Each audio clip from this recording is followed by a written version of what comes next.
Anatomi merupakan suatu disiplin ilmu yang fundamental dalam bidang biomedis yang berfokus pada studi tentang struktur tubuh makhluk hidup. Definisi anatomi mencakup berbagai aspek yang meliputi studi tentang bentuk, posisi, dan hubungan antara berbagai struktur tubuh. Dalam perkembangannya, anatomi dapat dibagi menjadi beberapa cabang yang lebih spesifik, masing-masing dengan fokus dan metodologi yang berbeda. Pertama, anatomi makroskopis atau gross anatomy merupakan studi tentang struktur tubuh yang dapat dilihat dengan mata telanjang. Anatomi makroskopis mencakup studi tentang organ-organ tubuh, sistem organ, dan hubungan antara struktur-struktur tersebut dalam tubuh. Cabang ini sangat penting dalam bidang kedokteran karena memberikan dasar untuk memahami fungsi tubuh dan melakukan prosedur bedah. Yang kedua, ada anatomi mikroskopis atau histologi, merupakan studi tentang struktur tubuh pada tingkat seluler dan jaringan. Dengan menggunakan mikroskop, anatomi mikroskopis memungkinkan kita untuk memahami struktur dan fungsi sel-sel dan jaringan yang membentuk organ-organ tubuh. Pengetahuan tentang anatomi mikroskopis sangat penting dalam memahami patologi penyakit dan diagnosis penyakit. Yang ketiga yaitu anatomi perkembangan atau developmental anatomy, merupakan studi tentang perubahan struktur tubuh selama proses perkembangan mulai dari tahap embrio hingga dewasa. Anatomi perkembangan memberikan wawasan tentang bagaimana struktur tubuh terbentuk dan berubah selama proses pertumbuhan dan perkembangan. Yang keempat yaitu anatomi sistemik atau systemic anatomy, merupakan studi tentang struktur tubuh yang diorganisir berdasarkan sistem organ. Anatomi sistemik mencakup studi tentang sistem kardiovaskuler, sistem respirasi, sistem pencernaan, dan lain-lain. Pendekatan ini memungkinkan kita untuk memahami bagaimana berbagai struktur tubuh bekerja sama untuk menjalankan fungsi tubuh secara keseluruhan. Terakhir, anatomi topografi. Topografi anatomi atau anatomi regional merupakan studi tentang struktur tubuh yang diorganisir berdasarkan wilayah tubuh. Anatomi topografi memberikan pengetahuan tentang hubungan antara struktur-struktur tubuh dalam suatu wilayah tertentu yang sangat penting dalam prosedur bedah dan diagnosis penyakit. Dengan demikian, anatomi merupakan suatu disiplin ilmu yang sangat luas dan kompleks yang mencakup berbagai aspek studi tentang struktur tubuh makhluk hidup. Pemahaman yang mendalam tentang anatomi sangat penting dalam bidang biomedis dan kedokteran karena memberikan dasar untuk memahami fungsi tubuh dan melakukan intervensi medis yang tepat. Fisiologi adalah cabang ilmu biologi dan kedokteran yang mempelajari fungsi-fungsi normal serta mekanisme kerja berbagai organ, jaringan, sel, dan sistem tubuh makhluk hidup. Fokus utama fisiologi adalah memahami bagaimana tiap bagian tubuh bekerja, saling berhubungan dan beradaptasi untuk mempertahankan keseimbangan, sehingga tubuh tetap hidup dan berfungsi dengan baik. Ilmu ini tidak hanya membahas proses dasar seperti pernapasan, peredaran darah, pencernaan, ekskresi, serta reproduksi, tetapi juga bagaimana sistem saraf dan hormon mengatur kerja organ tubuh secara terkoordinasi. Fisiologi juga mempelajari respon tubuh terhadap perubahan lingkungan, internal maupun eksternal, misalnya saat berolahraga, stres, sakit, atau kekurangan nutrisi. Dengan kata lain, fisiologi menjawab pertanyaan bagaimana tubuh bekerja, berbeda dengan anatomi yang lebih menekankan pada bagaimana bentuk dan struktur tubuh.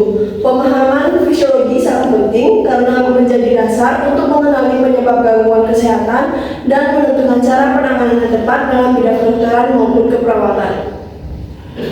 Dalam anatomi, bidang tubuh digunakan untuk menggambarkan potongan imajiner yang membagi tubuh manusia agar lebih mudah mempelajari struktur dan posisinya.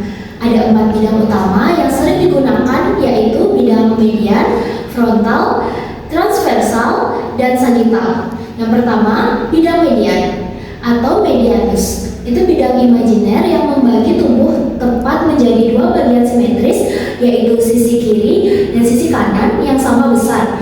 Bidang ini memotong tubuh secara vertikal melalui garis tengah. Yang kedua, bidang sagital.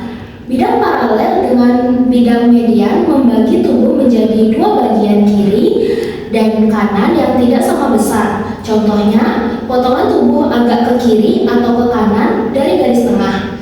Yang ketiga yaitu bidang frontal atau koronal. Bidang vertikal yang tegak lurus dengan bidang median membagi tubuh menjadi bagian depan, anterior, dan belakang yaitu posterior.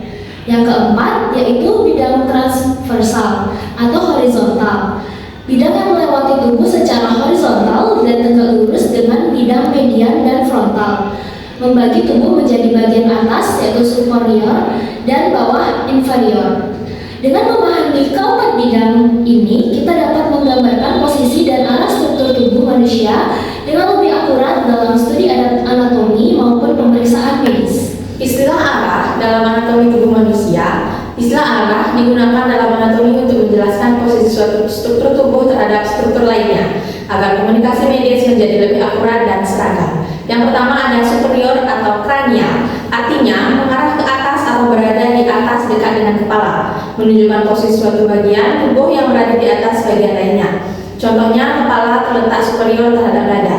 Yang kedua ada inferior atau caudal, artinya mengarah ke bawah atau berada di bawah dekat dengan kaki, menunjukkan posisi yang berada di bawah bagian tubuh lainnya. Contohnya, perut terletak inferior terhadap jantung. Yang ketiga ada anterior atau ventral, artinya lebih ke arah depan atau mengarah ke permukaan depan tubuh atau perut, bagian tubuh yang menghadap ke depan atau sisi ventral. Contohnya dada terletak anterior terhadap tulang belakang.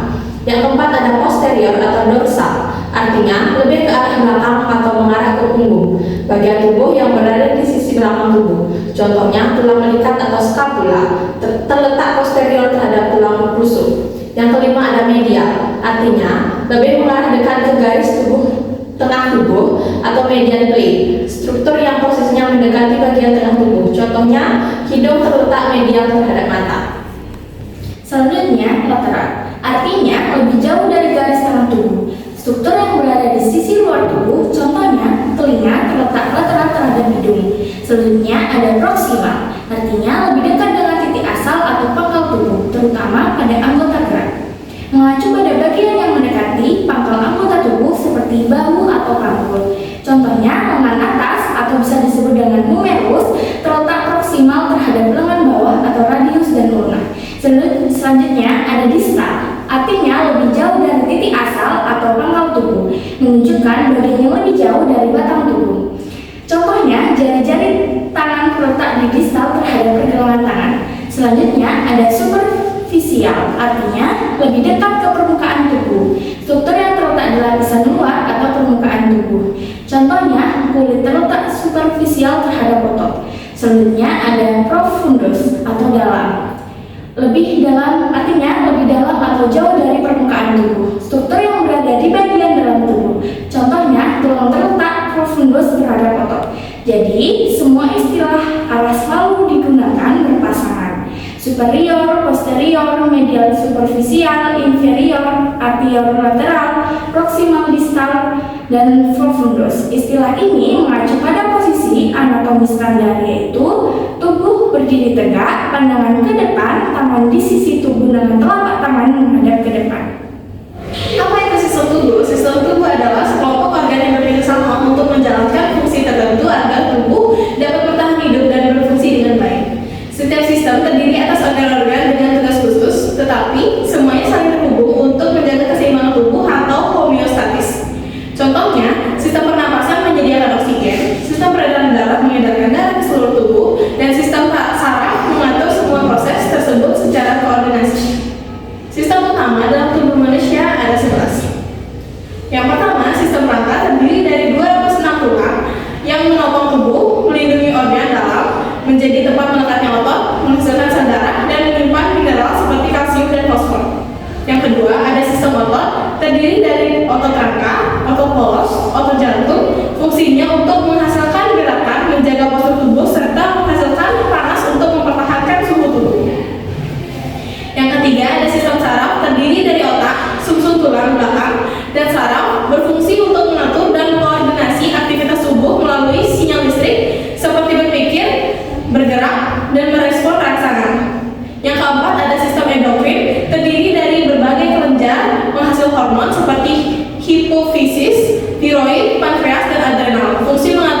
fungsinya mengatur pertumbuhan metabolisme, reproduksi, serta keseimbangan tubuh melalui hormon.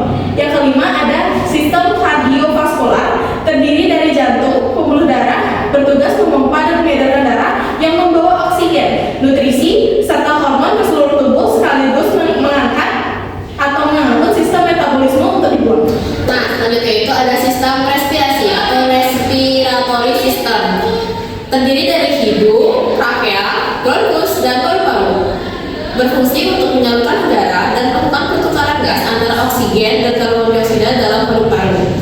Selanjutnya itu ada sistem pencernaan atau digestive system, meliputi mulut, lambung, usus, hati, dan pankreas.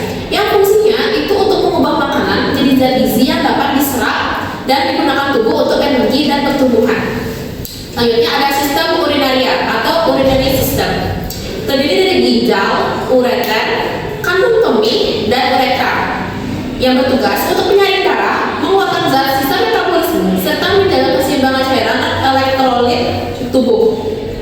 Selanjutnya ada sistem imun dan limfatik atau immune and lymphatic system, terdiri dari limpa, kelenjar getah bening, dan sel darah putih, yang berfungsi untuk melindungi tubuh dari infeksi, menghancurkan patogen, dan menjaga kekebalan tubuh.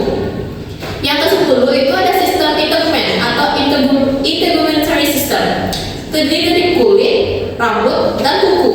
Nah, fungsinya itu untuk melindungi tubuh dari cedera, kuman, dan radiasi, membantu mengatur suhu tubuh, serta menjadi alat indera sentuhan. Dan yang terakhir itu ada sistem reproduksi atau reproductive system, terdiri dari organ reproduksi pria dan wanita, yang berfungsi untuk menghasilkan sel kelamin, sperma, dan ovum, hormon reproduksi, serta memungkinkan terjadinya pembuahan dan kelahiran keturunan.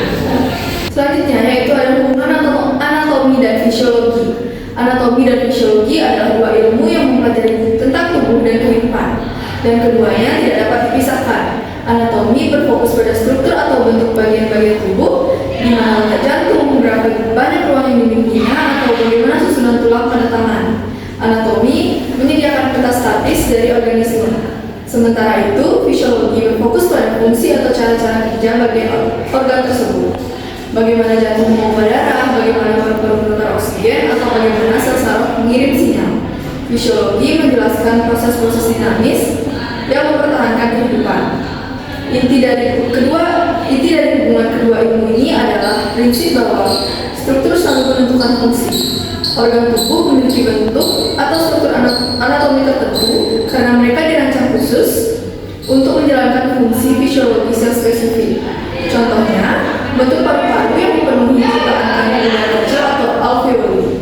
Secara anatomis diciptakan untuk memaksimalkan luas permukaan yang pada gilirannya memungkinkan efisiensi tinggi dalam fungsi fisiologis pertukaran gas. Singkatnya, anatomi memberikan alat atau bentuk dan fisiologi menjelaskan operasinya atau fungsi, dan kolaborasi sempurna antara keduanya menciptakan homeostasis atau kondisi keseimbangan yang memungkinkan tubuh untuk bertahan hidup.